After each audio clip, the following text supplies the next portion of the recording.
In 1991, a professor confirms that his hibernation experiment is a success after waking up a chimpanzee who hibernated for 6 months. The next step is to experiment on humans, so Albert and Max volunteer. Albert is a biologist who wants to be part of humanity's advances while Max wants some adventure and to spend some time away from his wife and daughter, who are furious with him for abandoning them. During the press conference, the professor explains the duo will be hibernating for 3 years and that there may be some risks since the human body is different from a chimpanzee's. When they're taken to the hibernation capsules, the guys secretly bring some cigarettes and a flask before they're successfully put to sleep. Years later, Max and Albert wake up and are taken to a strange white room by a group of women who also bring them breakfast. The food is so hard it can't be bitten, so one of the women teaches them that they're actually containers with a paste that imitates the food inside. The guys complain about the lack of taste but blame it on a side effect of the hibernation. Then Max brings out the cigarettes and flask, sharing them with Albert as a little dessert.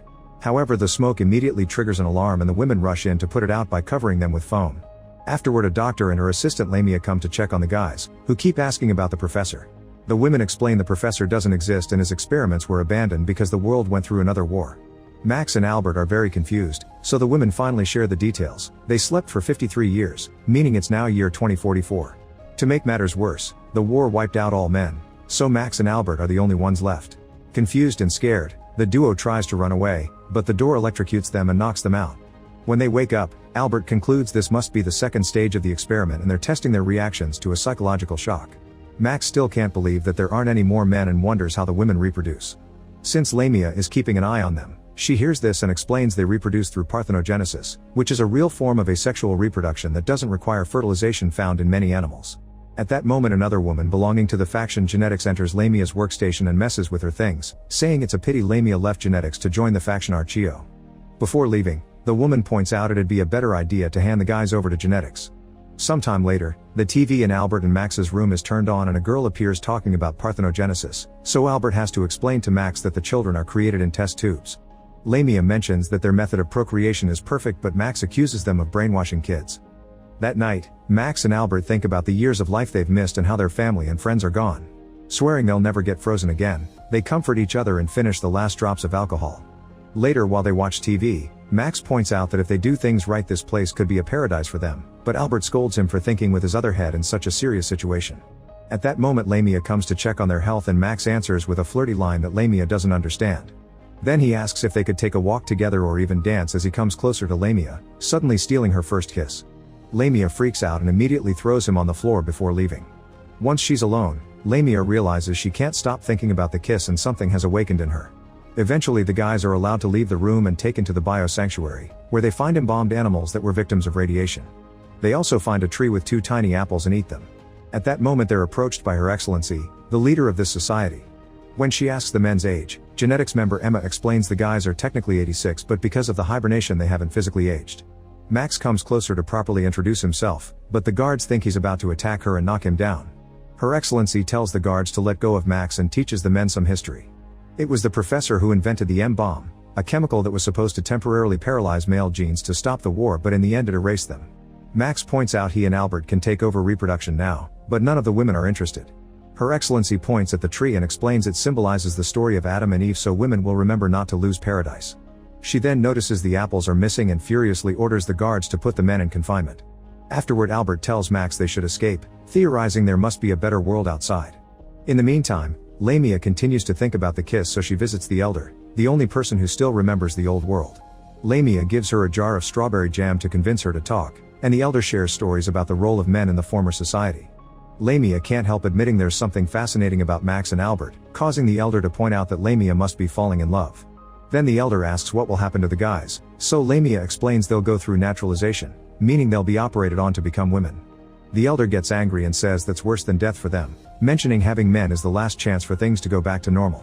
Sometime later, Max and Albert are caught spying on a class that is brainwashing the women with lies about the past. Lamia asks them to sign a form so they can authorize the naturalization, but the men refuse. Albert also mentions that he won't cooperate unless they're granted freedom. After Lamia leaves, the ceiling suddenly opens and the men discover a huge assembly of women watching them. A discussion begins to decide the guy's future, but instead of a trial it becomes an argument between the Genetics and Archeo factions. Archeo wants to force the men to go through the surgery, while Genetics wants to kill them and experiment on them. While the women vote, Max and Albert come up with a plan to escape. They start kissing the guards, and the mix of shock and awakening hormones makes them pass out. By the time Archio and its surgery idea win by 1 vote, the duo is already gone. They are wandering around the building, kissing any woman who tries to stop them to knock them out. Eventually they find an elevator and use it to visit different floors, where they find one weird thing after the other. When they reach an area deep underground, they discover mine shaft plus a few items on the floor like a boot, a bottle of alcohol, and a newspaper from 1993 that mentions the beginning of the war.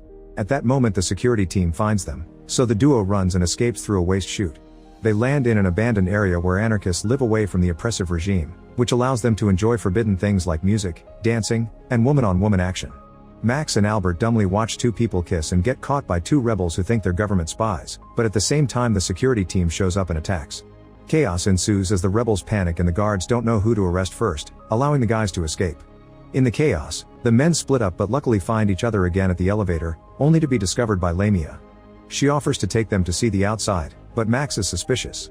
Albert reminds him this is their only chance, so they agree to follow her to a strange room with a periscope. As the men look through it, it's revealed that women have been living underground because outside is all dark and barren with no chance of getting better anytime soon. Their system always detects at least 300 units of radiation as a side effect of the M-bomb, meaning they can't go outside. However, Max and Albert would rather risk it than live there. Lamia is disappointed to hear they won't cooperate and says she must be a loyal worker, so she alerts security and soon the men are captured again. Emma and another woman congratulate Lamia for her sneaky plan and give her a pin that represents a promotion, but Lamia doesn't feel happy or proud. Then Lamia is asked to hand over all the data she has collected on the men because genetics will be taking over her work since the guys' attempt to escape has marked them as dangerous. A furious Lamia tries to argue against it because she had been working on a dissertation about the men, but Emma teases her by saying they'll have to take that too. Upset, Lamia throws away the pin. Meanwhile, Albert and Max are being prepared for the procedure. Their organs will be given to older women while the rest of their bodies will be synthesized for nutritional substances because nowadays there's a lack of protein sources. To Max's shock, one of the surgeons is his daughter, who is now old and resentful of his father for abandoning her. Before the procedure can begin, Lamia sneaks into the operating room to get her revenge on genetics by sabotaging the surgery and helping the guys escape. The trio reaches the elevator, only for Albert to pass out because he did get injected with anesthesia. He suddenly wakes up in 1994 and finds the professor telling him that the experiment worked wonderfully. Albert shares the fact he dreamed about a world without men, and Max says he had the same dream. The professor says that's impossible, causing Albert to wake up and find himself in the elevator with Max and Lamia. Afterward, Lamia takes them back to the periscope room, where she threatens the guards and makes them take off their special suits. After the guys put the suits on, Lamia tries using the system to send them to the surface, but a guard says a password is needed and only Her Excellency knows it. Frustrated, Max curses aloud and the computer reacts because that bad word turns out to be the password. At that moment, Lamia decides to go with them and also puts on a suit. The trio carefully looks around the creepy area until they come across a barrier, only to realize it's made of fabric. They use a knife to cut it and cross it, which allows them to find out the truth. The world is just fine, and what they saw on the periscope had been the creepy room with a painted wasteland to brainwash the citizens of the underground base. The group explores the beautiful nature and enjoys the warm sunlight until they realize the suits are running out of oxygen. Suddenly Max sees a bird fly by and removes his suit, confirming the air is fine. After the others also take off their suits, they continue to advance and find a wall, which they climb over to discover a beautiful house. They immediately get themselves comfortable and grab fresh food from the fridge, which surprises Lamia with its amazing taste. Meanwhile, in the underground base, Emma volunteers to take the risk and puts on the suit to go after the group. Eventually she finds the house and sees the trio, but at that moment she passes out because her suit is losing oxygen. Albert picks her up and takes her into the house to help her regain consciousness. When she wakes up, Emma demands to be taken back to the base and starts struggling against Albert to escape. Their movement causes them to accidentally turn on the TV, which shows an official government broadcast that announces Lamia and Emma are dead. Then there's an interview with a fake Max and Albert, who say they're happy to be women now. This shows Emma that her government has been brainwashing her, so she agrees to stay with Albert while Max takes Lamia to a bedroom so they can finally do the dirty. Sometime later, Max and Albert hear the sound of an arriving elevator and hide to watch Her Excellency enter the house, which turns out to be hers. When she finds 2 dirty glasses, she opens the wardrobe and sees Max, so she tries to run away. Albert and Max immediately jump on her and overpower her, but in the struggle, clothes are ripped and prosthetics fall. To their shock, Her Excellency turns out to be a man in disguise. He explains he was only 4 when the war ended and the League of Women took over. The few remaining boys were put through surgery, but his mom hid him to save him. When he grew up, he started wearing a woman costume and joined the League, eventually becoming their leader. The radiation wasn't as strong as they anticipated, but it was hard to change what a brainwashed crowd was used to. Then Albert and Max offer a deal. They'll keep this guy's real identity secret and in exchange he'll let them live in the house with Lamia and Emma. Her Excellency gladly agrees, admitting he's scared of women. Sometime later, Max and Albert sneak back into the underground base while disguised as female laboratory workers. They add their seed to the flasks in the incubation center, hoping to change the future. 9 months later, a nurse wraps a newborn in blankets and screams when she discovers a baby boy. Make sure to subscribe and turn on notifications so you can watch more videos like this. Thanks for watching.